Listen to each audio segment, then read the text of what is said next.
We're sisters. Our music is about representation. It's about being heard.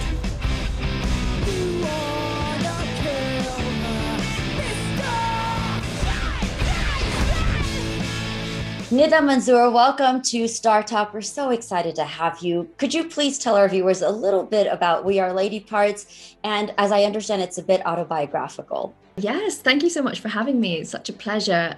So We Are Lady Parts is a music comedy that follows a all-female Muslim punk band called Lady Parts as they try and find a lead guitarist to complete their sound.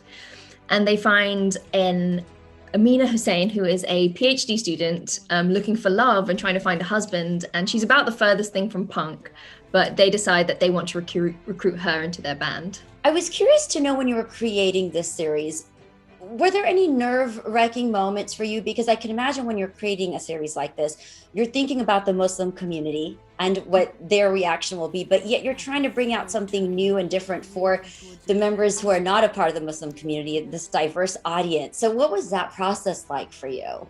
That's such a good question. For me, I was just so excited to bring to the screen people that I love. And it was very much inspired by the women, not only in my family, but also that are my friends and artists and musicians who are kind of showing different ways of what it means to be, say, South Asian women. It centers around brown and Black women. And I was just really excited to have the opportunity to get to share my story and my truth. I spoke to my mum quite a lot about it whenever I felt nervousness around, if my voice was really worthy of being spoken. And she's such a champion and has always encouraged me to really, speak from my heart, speak my truth. So I felt so supported whilst making the show. What are some parts of your life that you wanted to ensure that you shared in the script? For me, it was really wanting to show that journey of a woman sort of finding her voice. And that's very much the kind of journey we see Amina go on, as well as the different band members with the band. So that was something that was really cathartic to bring to the show. And other than that, it was also wanting to show joy with these women rather than the usual portrayals of being oppressed or being victims. I wanted to show humor and silliness. And that was just really important to me as well.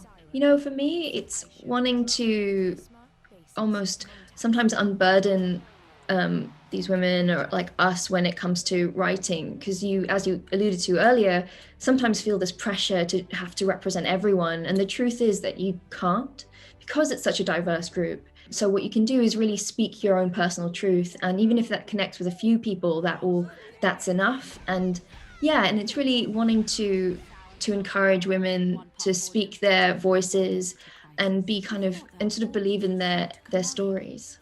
The most exciting thing for me is seeing audiences connect to it, and the fact that there's a kind of universality. There isn't, Muslim women, South Asian women aren't this sort of different other. We're all very much the same as human beings. And Amina's story, I think, is quite a universal one of someone trying to find their place in the world and trying to work out who they want to be. I think this story really speaks to anyone who's felt like an outsider, I hope. And I feel like that's most people. Thank you for bringing this series. We're excited to see it on Peacock. It does start streaming, everyone, on June 3rd, so make sure you do not miss We Are Lady Parts. Thanks again, Nida, and best wishes to you. Thanks so much.